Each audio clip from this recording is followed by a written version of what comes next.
welcome to this session of Xobin Talks. This is the fourth episode of the second season of Xobin Talks. And in this episode, we have with us Neha from Applicate. Neha is the Human Resources Manager at Applicate AI, which is a fast-growing and leading AI product firm. She has over 8 years of experience, and there's almost nothing that she's not covered in people operations. So she's covered talent acquisition, she's covered employee relations, she's covered conflict management. All these things have been covered by Neha. So Neha, welcome to Xobin Talks, and it's our pleasure to have you here. Well, thank you so much, Amrit, for having me here on this platform. And it is really an honor to be here. And thanks for the introduction you have given. So I will keep it brief. Let's start. I have actually born and brought up in Varanasi, and I did my MBA from BHU. I believe everyone is aware of BHU. Yeah. So post BHU, I got an opportunity to join Infosys. It was as Oracle functional consultant, and which was obviously more of a HRIS consultants or HRMS consultant, but not for HR. But when I did my MBA that time itself, I wanted to be in HR. I have opted HR as my, the major as well. And in Infosys, I got to understand, from HRIS, what I'm doing for the clients. I want to be at their place. I want to do core HR, right? And then coincidentally, at the same point in time, I had to shift to Jaipur after my marriage. And I got an opportunity in core HR in an FMCG domain, although.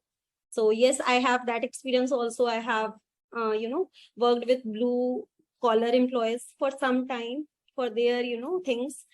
And then fortunately, I get again into IT industry from Applicate.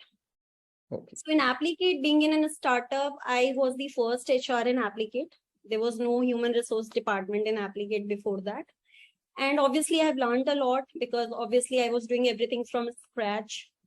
Payroll was first time with me. Everything was first time actually for me in this sort of, setup. And then obviously it helps me a lot. It's been 4 years. I have a team. I have done almost a lot of things. Saw a company growing from, a team of, I guess, 35-40 members to more than 100 now. So it is a great experience. And even today, I believe every day there is something new to learn. Correct. Absolutely. So, and I guess we, Xobin as one of the partners, has seen this growth that has happened at Applicate AI also.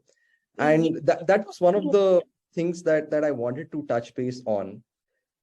Your company is into developing AI assistants and AI bots for these FMCG companies and CPG companies. What we've seen you hiring for really tough roles. Data science, data analytics, full stack developers, AI, ML. A company is not able to hire one AI, ML engineer, but we've seen on your end, you hired a lot of them. All of these might seem buzzwords, but you guys have hired at all these tough roles, I would say. There has to be some process to this, right? Because you've been able to do this consistently. So could you walk us through how is the virtual hiring process at your company? Yeah. So when I talk about virtual hiring process, especially for tech position, obviously there has to be a lot of steps. And when we do virtually, it has been more, important to analyze the candidate rightly. So obviously Xobin has been one of the partner because from past more than 2 years, we are with Xobin and we are doing the assessment from the through the portal. So if I talk about these steps, there are 4 to 5 steps, either for, fresher or maybe for senior guys, which starts from, the assessment. Then we have a second level of assessment, which is more of a complex coding thing. And then it comes to the technical interview. Then there is an HR interview. HR interview is again very important because cultural fitment and behavioral fitment is very important. And after all these, obviously, there has been a lot of filtration. So you must have seen there are 200 people getting into assessment and 10 people might be coming into the HR round. So that's how it is. It has been great because in every step we need to learn, and every next time we have some past experience which tells us, no, in this step we need to improve on this part. So that's how it is. Okay. So broadly, you're saying that for a company of your size, a hiring process of 5 steps, 5 to 6 steps is fair enough. I believe yes. Okay. And is this same across both the freshers as well as lateral talent? Sometimes even mid-range also, I would say it's similar, but maybe assessment, reduced to 1 step because it has more focused on the technical interview, right? Correct. Correct. However, in senior, even the position which is of managerial level, there is obviously no assessment because that level doesn't need an assessment, rather it is more of a, so obviously their steps get reduced, but yes, the, the chances of conversion also reduced. Because obviously that role is having a managerial and responsibility aspect as well. So that is why. So diving slightly deeper over here, there is often a chance of fatigue from both ends. Interviewers can also have a fatigue, interviewee can also have a fatigue. Okay. So how do you, you're saying you have 5 rounds. How many individuals are involved in the interviewing process per se? And how do you ensure that people are not fatigued during the interviews from both sides, the interviewer as well as the interviewee? Okay. Yeah. So first of all, obviously, when we are a small, team, the interviewers, hiring managers are decided for every position, right? There is a specific role who can, choose for a particular role. But at the same point in time, if I talk about the fitment, so obviously we internally had discussion about for this particular role, if we are open, who can be the right person as an interviewer also. And as an interviewee, we already as an HR team do a lot of shortlisting. So it's not like if we found someone's resume having the similar tech stack, that person is going to the interview. Okay. Basically, one sort of HR interview happens in the screening call itself. Because we need to be very sure of that we don't, waste the time of interviewers who are hiring managers, right? Okay. So that's how in shortlisting, we have a lot of criteria, like what can be the last minute things which can, opt out a person even if he is technically strong. So we prefer to opt out those person initially itself. Sometimes it looks like there is a lot of, we are choosing a lot, but still that works fine because at the end, the overall time spent for the hiring managers is less. Okay. So you've been one of the rare people who stayed at the same company for 4 years, even through the pandemic. And you've seen hiring happening before the pandemic, pre-pandemic hiring, as well as hiring, which is happening now. How do you think things have changed at your end? And how have you managed to further optimize or tweak the processes to your advantage? Okay. So if I talk about pre-pandemic and post-pandemic, especially for freshers, campus hiring, yes, before pre-pandemic, I had done, Saturday campus hiring drive in office or maybe in campus. Not much because, immediately after that, this pandemic come, it's been obviously 3 years almost to that as well. So when, people, there is a pros and cons of both the things. When we call people and we do face-to-face, sometimes it is, the time is less consumed because obviously a lot of people can come at a time and a lot of people can do at a time and less coordination is required from HR team. But at the same point in time, the ratio of turning up of, candidates is less because many a times who are not actually serious, they will not even come. Right. But yes, the conversion ratio gets increased in that case because obviously serious people have come. So there are pros and cons, but obviously with the time we need to, whatever the situation demands, we need to work with that. So during pandemic, obviously we started with assessment portals and obviously that helps us because we can assess people rightly. And if I talk about, we have mandated it to have a video call for sure, because that is very important to see the expression of the candidate. And if it is not a video call, and at the same point in time, when the things were little fine, we started calling people at the last round, especially because when those people have already qualified 4 rounds, they are also pretty, serious about the position. And if it is comfortable for them, especially if they are in the, Delhi NCR region, for example, so it is fine to have them. We have done a scenario where we have, planned them to be in our office for the whole day, and we have kept all the hiring manager together.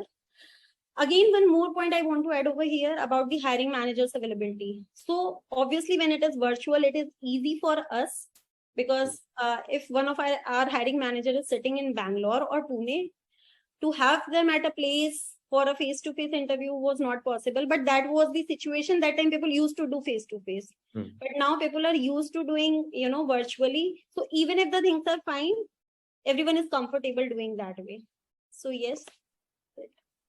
So you mentioned that your company is based out of NCR region, and you do hire in that market quite actively. Right. And this is a question that we've been asked very often. What are the top colleges that you would suggest, a company like you? What are the top colleges that you would suggest people to go and pick candidates from? And in your experience, which of the colleges have given you a good experience? Right. So good question. The answer can't be very straightforward, because first thing one need to be very sure of. I mean, it depends upon individual organization whether they want to hire from grade A or grade B college. There are different grades. We have hired from both, but obviously since in grade B the number of candidates are high, and we have got good pool, so high number of people are from those colleges. If I talk about the colleges in terms of grade A, NIT, IIT, and few of the colleges from DU are good. In case of BSc, IT, and different courses, the colleges which have been very good for us is IP University. So different colleges of IP University, Bennett University, University. I'm sure you must have heard in Noida. Yeah, Ajay Kumar Garg and ABES Engineering College. Okay, these have been good organization, and we have done hiring for MBA also. So in MBAs, obviously we have hired from, again, grade A, grade B is there. So we had an experience of hiring from 4 IMI and IMT Ghaziabad also. At the same point in time, if I talk about the mid-range over here, IBS and, these colleges have been good. That's it. I think that's a good number. Our team will make sure that the companies who ask this question would at least know this answer in the way you provided, grade A or tier A and tier B colleges, and which of the ones have given you a good experience. Because always people go over referral. So if there's one company which is stating that it's good, then there'll be a lot more confidence for the other companies as well. Sure. So Neha, you've touched upon the recruitment aspect, but if a company has to grow, it also has to make sure that it is continuously upskilling its employees, and it is retaining the employees as well, because it cannot be a leaky bucket. How do you ensure, because you're part of the overall people operations, how do you ensure that the company manages to continuously upskill people and continuously retain people? What are the 2-3 things that you feel have worked best for you? Okay. Right. Good question. So yes, if I talk about upskilling, yes, since, first of all, in startups or in small companies, there are high chances of getting, upskilled very fast. Okay. Because there is flexibility of one can, move from one role to another, and one can learn, work on different tech stack also at the same point in time. So in our company, we have done this way, people have been given the opportunity, like, first of all, whatever you have hired for, you are working on, you should be really good at that. And if you think that you are really good at that, you need to demonstrate, and you can be, you can ask what else you want to do. I mean, company asks the employees what else you want to do. And if obviously that has the, that particular tech stack or whatever you want to do, we have any opportunity for that person, they need to demonstrate, they are given some work. So obviously what is important is the opportunity to them. Second is support from senior team members. And obviously support from management side to give that sort of flexibility to the employees so that they can, upskill themselves. And once this is there, I mean, if in any company this thing is there, people obviously tend to, continue, because at this stage, especially for freshers, in the initial stage, they want to learn, and they get to learn a lot. Like in next 2 to 3 years, they might feel that, if, talking about many other company, or maybe where they might not have got this sort of opportunity, they might be, they might not have grown this much in this sort of tenure. So that's how it is. Both the things works hand to hand, like, upskilling and retention are also somehow, and also at the same point in time, we need to take care of the benchmark in the market. I mean, if they should feel satisfied also at the same point in time, on a monetary basis, obviously. Okay.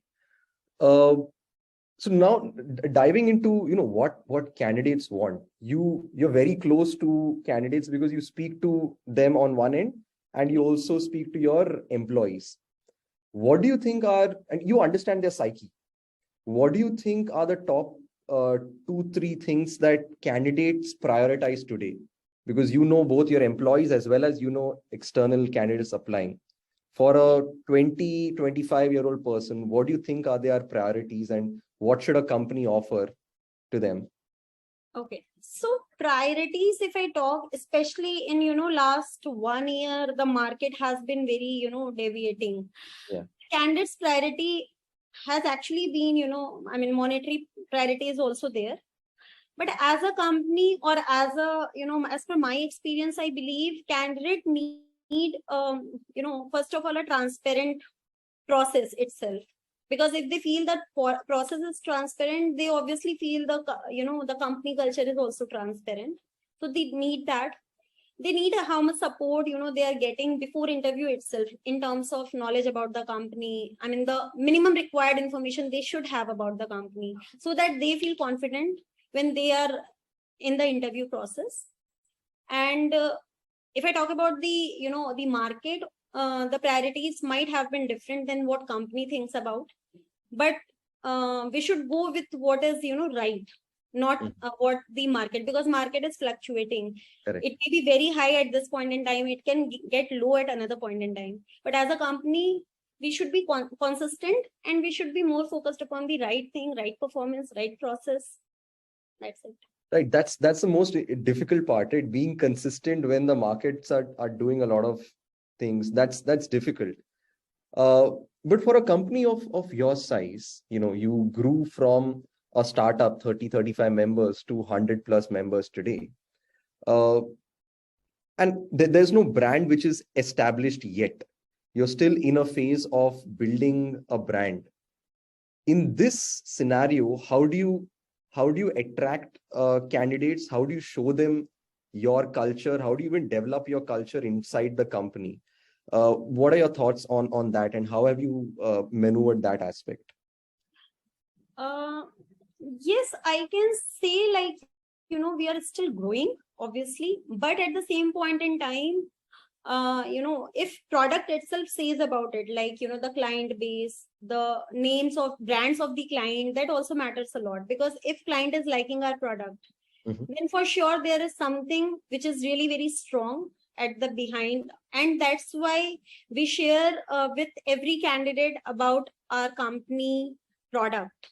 Okay. Product first, because maybe as a layman or as a fresher, they don't understand much about that product, but at least they see how it appears. And obviously that's on us, how we show. And obviously our senior management has done a lot of work on that part.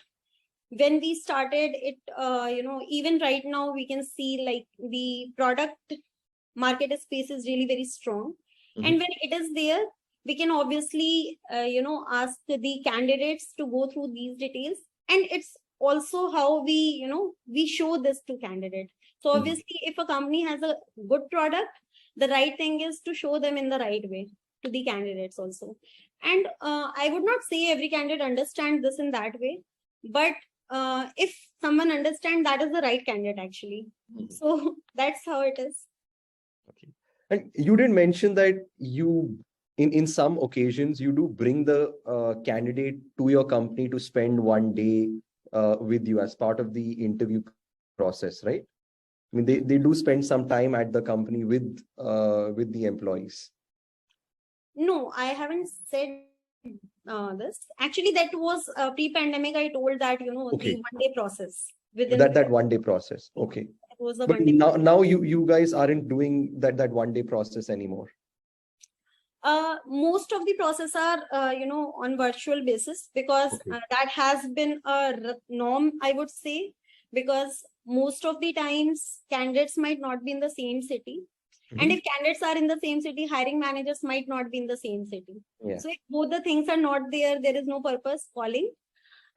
We obviously, even in that case, for a final face-to-face interaction, prefer to call people. That is not to spend time in the organization or with employees. Rather, it is a face-to-face discussion, a final interaction, if they are in Delhi NCR. So that obviously that is something, nothing can, like virtual things can't change what happens, when you meet each other. But yes, if it is not feasible, we are not very fussy, like, one should come from out of station to a place just to, have an interaction. So apart from showing your product to prospective candidates, are there any other things that you do in order to increase or improve your recruiter brand, like probably conduct hackathons or conduct meetups? Are there any things that your company has done, and have you found any success with that?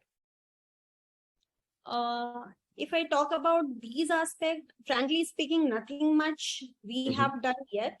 Yes, we are doing things. We are improving on the, those aspects. That is more of a marketing side as well. I mean, so yes, that is happening. But as of now, nothing very significant has been done on this side in terms of candidate, attraction.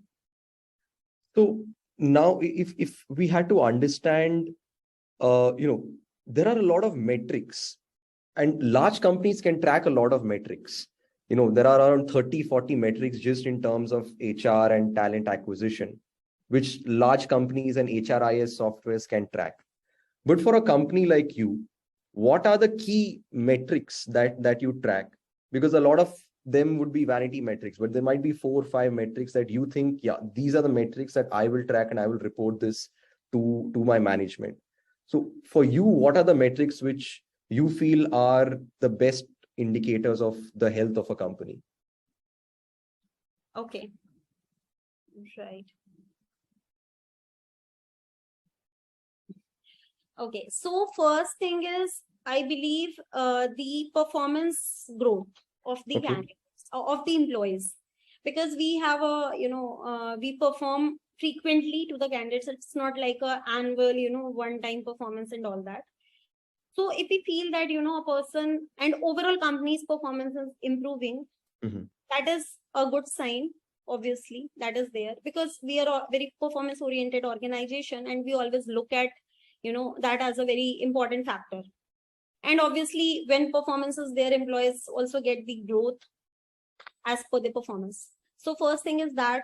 Second thing is, how many people are showing the interest, when we, like, for example, last year we had these many candidates who have applied. And now again, next year, the applications for the same role, for the same, might be for the same college, is improved, because obviously last year few of them has joined, and they must have got some word of mouth publishing. If the same college is coming to us again with higher number of candidates who are interested, so that is again a good sign. I'm sorry. Yeah. So those are few of the things which is there.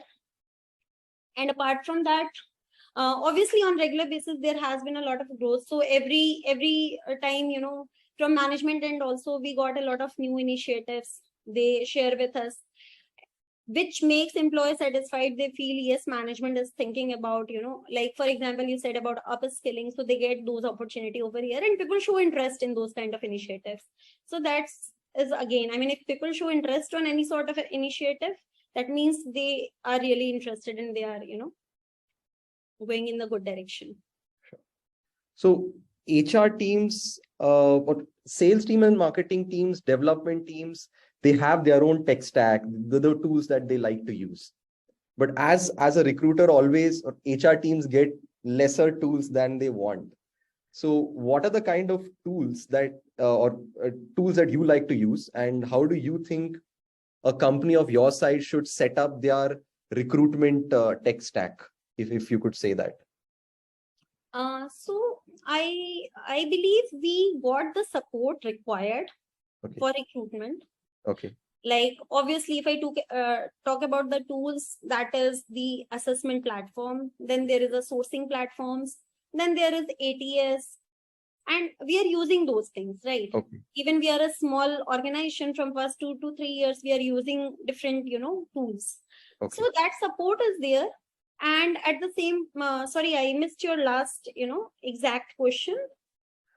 So those were the things that I wanted to know, right? How does, for a company of your size, how does an ideal recruitment stack look like to make sure that your work is easy? Yes. So if we talk about this, it's not like, as I told, I got the support, but yes, at the same point in time, we should also be reasonable. I mean, as an HR team, we should also be reasonable enough, like what we are using and what is the outcome we are giving back to the organization. If we are using n number of tools and we are not giving an outcome, that means we are actually not efficiently using the support given by the management, right? So as of now, obviously it is a win-win situation, I would say. I mean, obviously we are not spending or I would say we should not use the tools up to a level which is not the need of the organization. And apart from that, if the things like we have a small HR team, and till now it has been win-win, so I believe yes, it's good. So you're saying you have to show or prove to the management that the ROI of the tools that you're using is up to the mark, basically. Yeah, this is, I believe, a basic, expectation. Correct. That should meet. Because if it is not meeting, for example, even if we took it a year, if next year we want to use the same tool, we should at least, come with a reasonable option and telling the same, like, we have used this and this has been really proved to be a good assessment tool for us. And we should move ahead with this, or maybe the sourcing platform. And obviously there are a number of plans, there are a number of platforms. So it is difficult to choose also, but at the same point in time, we need to do that. Correct. So there is, to end this particular discussion, I'm going to ask you a little controversial question. Okay. It's around moonlighting. Different companies have different opinions, and I'm asking your personal opinion over here. What do you think about moonlighting? Do you think it is a good practice for a IT product company, for a company of your size? What are your thoughts on it? Do you think it's illegal? Are you on that side? Or do you think it's fine and people should go ahead with it with reasonable number of checks and balances? I believe moonlighting is something, I mean, in my personal opinion, it's not very good. Reason being, there is a reason behind. There are a number of ways, people can do part-time job, people can do contract basis, people can do freelancing as of today's date.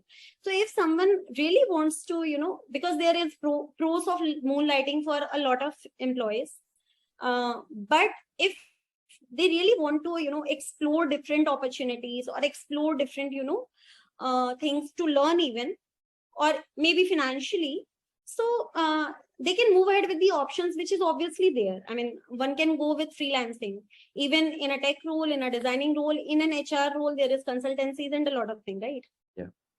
But if you're doing a full-time role, and if it is not, I mean, there is an agreement, obviously, always. Correct. If it doesn't allow you, then if one is going against that, that is something which is not wrong. It should be transparent. I mean, if the company agrees, it is fine, but at the same point in time, it should not impact the, because it will impact the person himself a lot.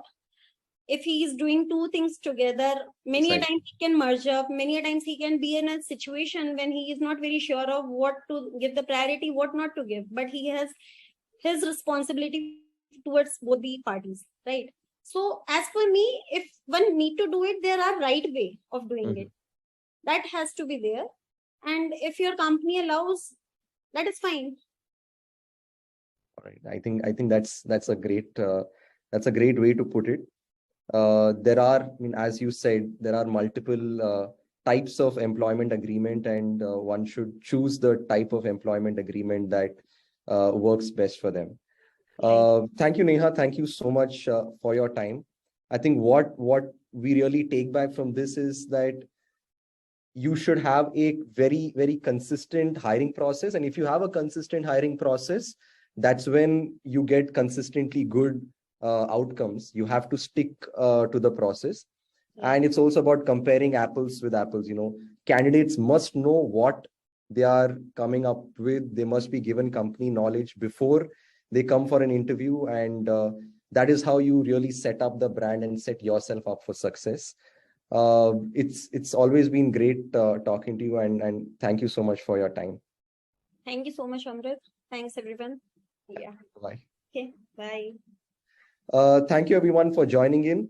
If you've missed our latest episode on mental health that we conducted last week, we'll probably share the links in the YouTube channel. You can also have a look at that discussion as well. And stay tuned for more interesting episodes of Xobin Talks. Thank you so much. Bye-bye.